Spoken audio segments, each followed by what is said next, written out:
दर्शकों, पूर्णवाणी कार्यक्रम में आप सबका स्वागत है और मैं हूं हरीश चोपड़ा। आज एक बार फिर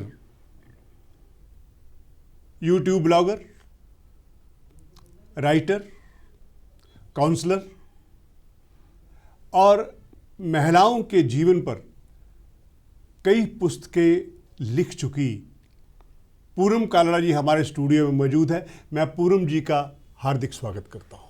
नमस्कार दर्शकों, मैं आपको बता दूं कि आपकी बहुत सारी जीवन में आपकी चुनौतियां आती हैं, महिलाओं के जीवन में चुनौतियां आती हैं। अगर आप उन चुनौतियों, जीवन के संघर्षों के बारे में पूरम जी से कोई सवाल करना चाहे या अपनी किसी बातों का समाधान चाहें, तो बतौर काउंसलर आपको पूरम जी गाइड करेंगी कि महिलाओं का जीवन किस तरह से सहज और सरल बनाया जाए। तो पूरम जी, हमारे यहाँ महिलाएं बहुत सारे बंधनों में जकड़ी रहती हैं। कभी उनके पास संस्कारों का बंधन होता है, कभी परिवारों की जो सभ्यता है, परिवारों की संस्कृति है, वो कभी आड़े आती है।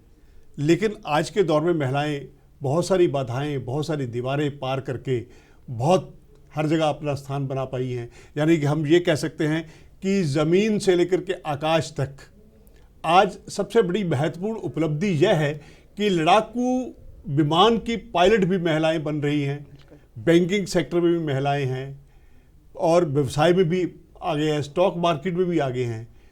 तो लेकिन कुछ समाज के वर्ग ऐसे हैं जिनका महिलाओं का जीवन अभी भी सहज नहीं है।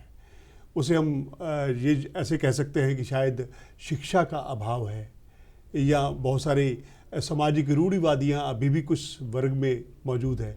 तो आप हमारे दर्शकों को ये गाइड करें कि आजकल की महिला जो है वो किस तरह से अपने जीवन में आगे बढ़ सकती है और किस तरह अपने जीवन को सहज बना सकती है। इसमें सबसे पहले सबसे ज़्यादा ज़रूरी है कि हर लड़की की एजुकेशन कंप्लीट होनी चाहिए। जहाँ तक वो पढ़ना चाहे उसके पेरेंट्स को उसको पढ़ाना चाहिए। ये नहीं कि उसने 10th कर लिया, 12th कर लिया या वो ग्रेजुएट हो गई। लड़की जितना पढ़ना चाहती है उसको उतना पढ़ाओ आप। जब एक लड़की पढ़ जाएगी ना तो आगे उसकी बहुत सारी फैमिलीज पढ़ जाएंगी। और जब एक लड़की पढ़ जाती है ना, उसकी सोचने का ढंग, उसका काम करने का ढंग, उसका सब कुछ बदल जाता है, क्योंकि एजुकेशन में बहुत पावर है। और एक लेडी जब अपने आप को स्ट्रांग बना लेती है, लेडी सबसे पहले खुद को स्ट्रांग बनाए। जब खुद को वो स्ट्रांग बना लेगी ना तो कोई भी उसको हिला नहीं पाता। उसका अपना स्ट्रांग होना बहुत ही ज़रूरी है। और जैसे कई लोग कहते हैं कि लेडीज़ कहेंगे कि हमें तो टाइम नहीं मिलता, ये नहीं, ऐसा नहीं होता। अगर कोई भी लेडी कुछ भी करना चाहे तो वो कर सकती है। ये मैं अपने बारे में सोच के आपको बता रही हूँ कि जब मुझे लगा कि मुझे ये करना चाहिए, मैंने करना शुरू किया, तो शायद मुझे कोई रोक नहीं पाया। महिला एम्पावरमेंट की बातें बहुत होती हैं, लेकिन समाज के जो कुछ हम ये कह सकते हैं कि कुछ वर्ग है जिनकी महिलाएं आगे आई हैं, लेकिन ग्रामीण के क्षेत्रों की महिलाएं अभी भी विडंबनाओं से जूझ रही हैं। उनके ग्रामीण महिलाओं के लिए क्या किया जाना चाहिए? उनके लिए यही है कि एजुकेशन सबसे पहला स्टेप जो होता है ना, एजुकेशन। वो चाहे जैसे भी पढ़ें, अगर उनके गांव में 10th तक स्कूल हैं तो पेरेंट्स को उनको अपने विलेज से बाहर निकालना चाहिए आगे स्टडी के लिए। अगर वो पढ़ जाती हैं ना, फिर उनका रुकना बहुत मुश्किल होता है। देखिए, जब आप अपने माता पिता के परिवार में थी तो बहुत सारी स्वतंत्रता होती है, बच्चों अभिभावकों का स्नेह भी होता है, पेरेंट्स का स्नेह भी होता है। लेकिन जब वो वैवाहिक जीवन करके नए घर में प्रवेश करती है तब उसे एक नई तरह की चुनौतियों का सामना करना पड़ता है। उसको अपना व्यवहार किस तरह से रखना चाहिए? अपना व्यवहार देखो, सबसे पहली बात, ना आप किसी को कुछ गलत कहो और ना गलत सुनो जी। दूसरे को भी फ्रीडम पूरी दो कि जो उसको करना है वो करे। उसके घर के मेंबर्स की बात कर रही हूँ मैं। वो भी जो भी करना चाहते हैं उनको करने दो, और फिर वो लोग आपको भी कुछ नहीं बोल पाएंगे कि आपको भी जो करना है आप कर सकते हो। क्योंकि जब आप दूसरे को नहीं रोकते, दूसरा इंसान आपको कैसे रोक सकता है? नहीं रोक सकता बिल्कुल। तो बहुत सारी महिलाओं का ये होता है कि दाम्पत्य जीवन सही नहीं गुजरता। पति पत्नी एक ही रथ के दो पहिए कहे जाते हैं, लेकिन कई बार वो पटड़ी से उतर जाते हैं। yes. ऐसे में महिलाओं के लिए आपका क्या परामर्श है?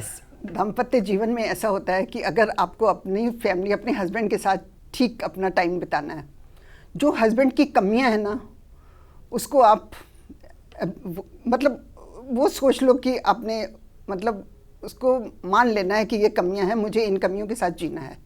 और आप हस्बैंड की कमियों को मत देखो, उसमें अच्छी बातें भी तो होती हैं।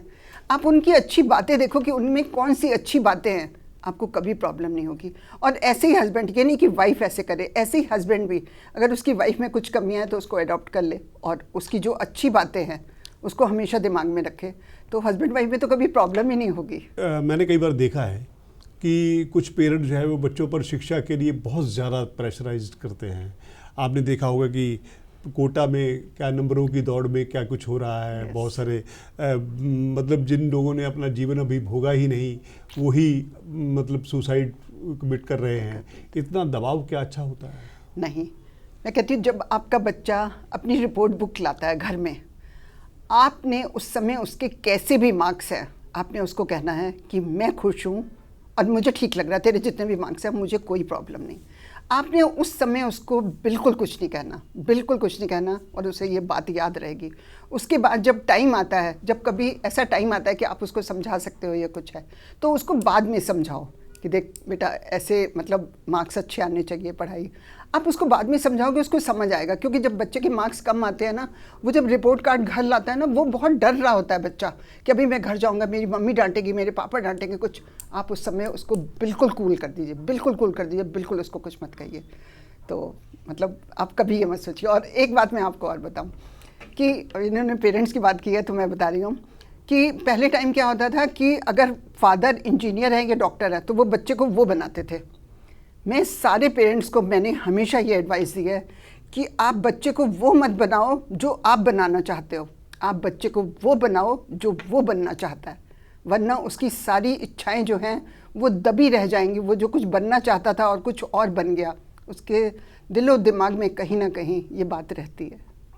पूनम जी कहते हैं कि असफलता जो है वो सफलता की सीढ़ी भी बनता है। नंबरों की दौड़ में अगर हम पूरी प्रतिस्पर्धा करते रहे, एक दूसरे से ये करते रहे कि उसका एक नंबर कम है, मेरे बच्चे का एक नंबर नहीं है, मुझे ऐसा कहीं कहीं ये महसूस होता है, मैं खुद महसूस करता हूँ कि पेरेंट्स अपने बच्चों को एटीएम मशीन बनाना चाहते हैं कि जो बस जल्दी से पैसा उगलने वाली मशीन बन जाए।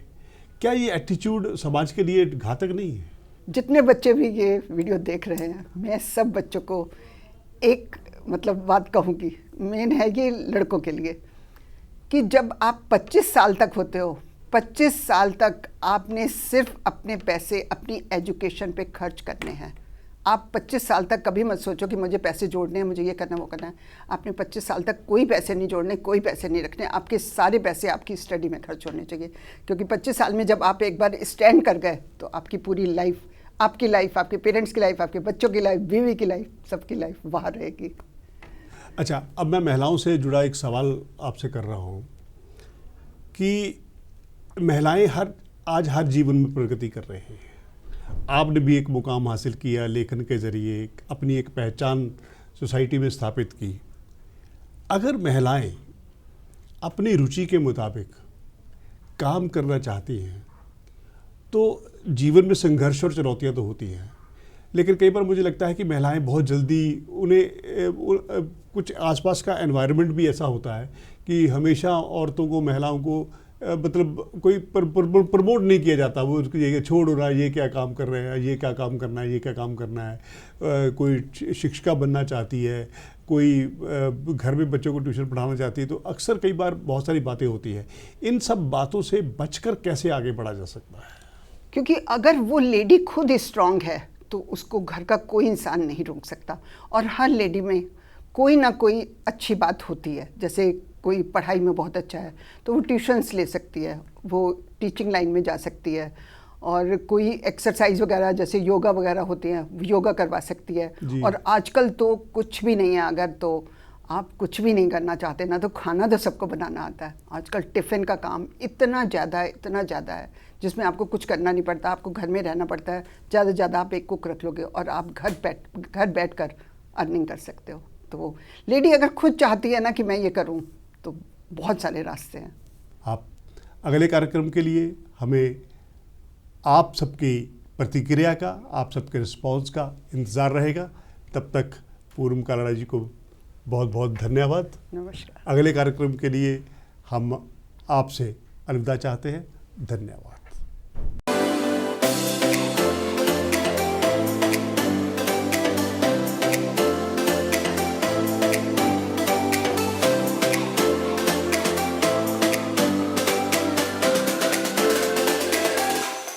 आप हमारे संत वाणी चैनल को सब्सक्राइब करें, वीडियो को लाइक करें, शेयर करें और हाँ, बेल आइकन पर क्लिक करना बिल्कुल ना भूलें ताकि हमारी किसी भी वीडियो की सूचना सबसे पहले आपको मिले।